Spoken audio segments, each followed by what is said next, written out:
Hi friends, Namaste. I am releasing a series of videos on the forthcoming elections for the five states going to be held in the month of April, which is Tamil Nadu, Puducherry, Kerala, Assam and West Bengal. In this video on Tamil Nadu elections in 2026, I would like to take you through a brief electoral history of Tamil Nadu. So this will give you the context when you start following my future videos. So I will take you through right away to the electoral history. Now, as you can see, I'll just give you the highlights of this electoral history first. Congress never captured power after 1967, 59 years out of power. Since 1967, only two parties have ruled Tamil Nadu. As you know, DMK is the first regional party in the country to capture full majority, defeating Congress, which means for 59 years, Congress has never come back to power. And or another five, looks like another 5 more years, they are not going to be in power and probably never again in Tamil Nadu. But since 1977, that is in the last 49 years, ADMK has ruled the state for 31 years. As you know, ADMK is a party that was formed by the late MG Ramachandran, the matinee idol of 60s. DMK has ruled the state for 17 years. Overall, in the 59 years since 1967, ADMK has ruled the state for 31 years and DMK has ruled the state for 27 years.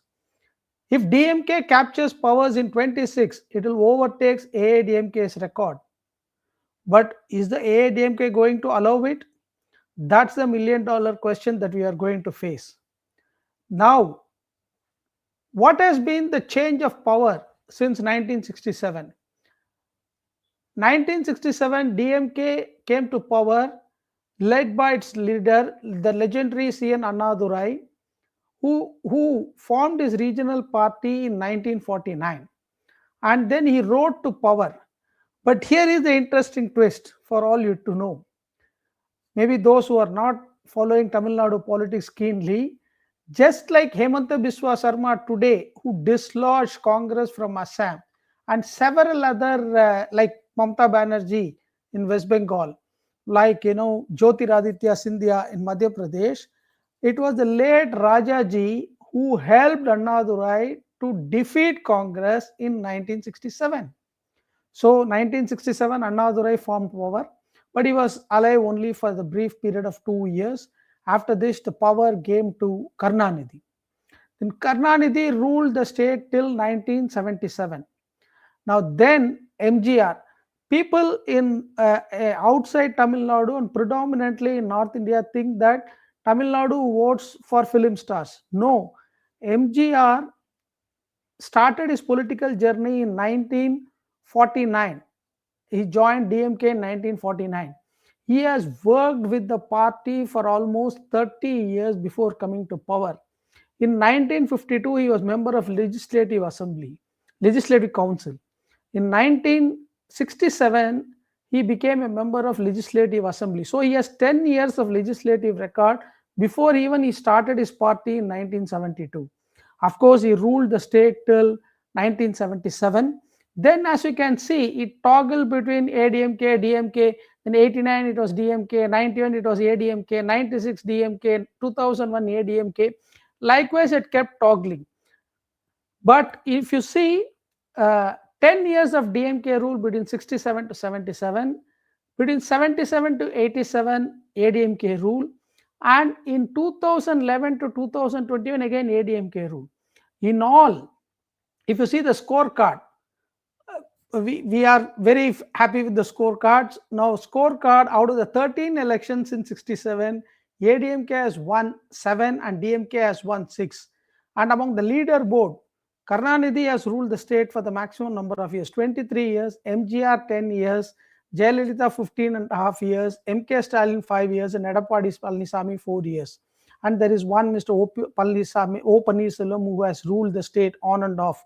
and he was the stand-in CM. He has ruled for about 18 years whenever Jayalalitha went to prison on account of various corruption charges. So this is about the brief background. Now the next thing is, who is the biggest party? ADMK the biggest party or the DMK the biggest party? But clearly, if you can see ADMK in this chart, ADMK since its formation, DMK came to power in 67. So this record I am showing you from 67 to 7.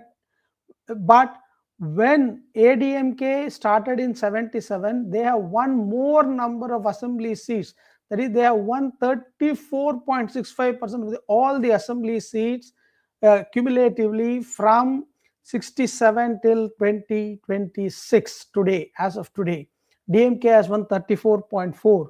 Now let us see just the state lead parties, how they perform, which is, as you can see, ADMK and DMK. ADMK leads by a slender margin of about 8 seats. But if you compare with state small parties, which are all the state smart parties, TMC on all those things. But if you compare how it compares with the national parties, Congress, in the last from 67, they just have 10, they won 10% of the seats. That is the size of Congress in Tamil Nadu. But then there is a small, data point that you can see. In 1977, post-emergency elections that happened in the state, Congress actually contested on its own. In that elections, Congress won 27 seats with 21% vote share, 20.8% vote share. That means it still was a formidable force. In 1989, again, Mupanar requested Rajiv Gandhi to go it alone after the demise of MG Ramachandran. In that elections, Congress won. In 1989 elections, Congress won 26 seats out of 234, almost 10% of the assembly seats with 21.8. Again, they were not a small force, they were a major force.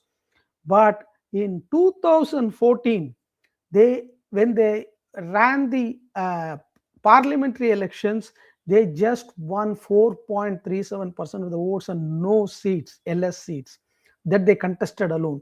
So in all the elections after 1977, except for these two, 89 and 2014, they have always allied with either the ADMK or the DMK. They never contested alone. And till as of today, their sole strength is just about 4.5%. That is how the Congress is degraded in Tamil Nadu. They are just not a force, they are a filler force.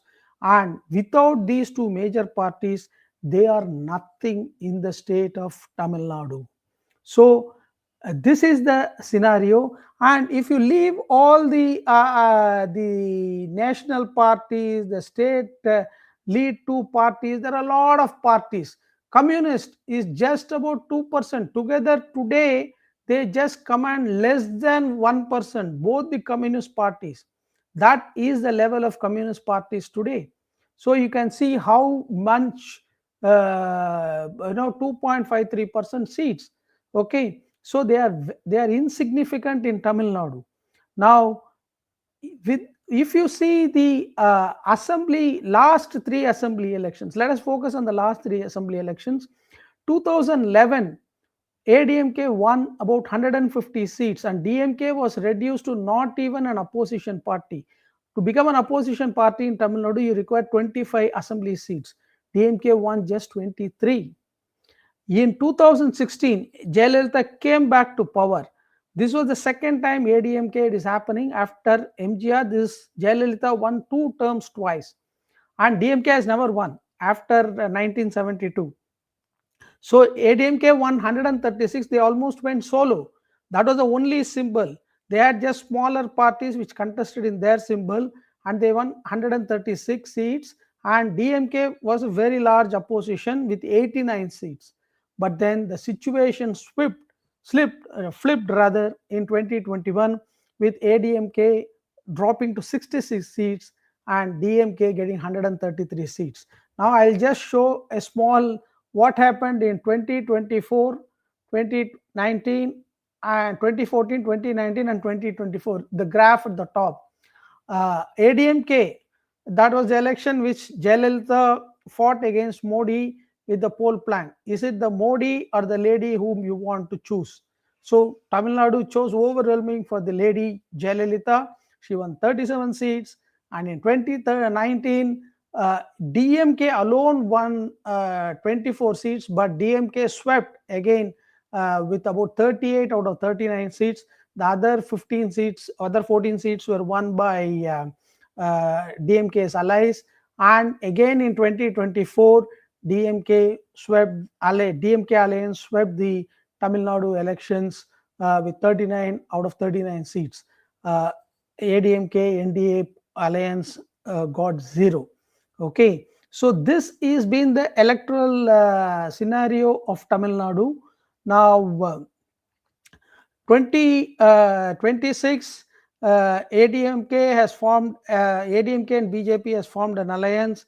Looks very strong alliance as of now, and they are set to perform well. DMK has also got their alliance intact. Of course, Congress made a lot of gave a lot of heartburn to DMK before they could finalize the seat sharing arrangement with DMK. And TVK, the party formed by Vijay. Okay, Vijay, in contrast to both the late MGR and the late J. Jayalalitha, Vijay just formed his party 2 years back. But as I told you, MG Ramachandran MGR had about almost 30 years of political, hard grind before he came to power in 77. And mind you, he didn't win Tamil Nadu elections first. He won Pondicherry state elections first, and he formed his first, ADMK formed its first government in Pondicherry state. And Jayalalitha again had been a propaganda secretary for MGR, and she had spearheaded a lot of MGR welfare programs, and a speech in chaste Hindi in Parliament, in Rajya Sabha, still is remembered by the veterans. And she is very erudite, though she is not lettered. She is very erudite, and she can give a tough fight to many intellectuals in terms of the depth and the breadth of topics that she can speak. And she was a tall leader in her own might, unlike, in my opinion, Vijay, who is relatively new to politics as such. And he is set to give a tough fight to both NDA, ADMK versus the DMK alliance. Let us see what happens. Friends, I have kept this in English so that a large audience can be across the country can watch and understand what I speak. So that I request you to if you like the video, please press the like button, and I request you to subscribe to my channel. Thank you. Until we meet in the next video. Bye. Jai Hind, Vande Mataram.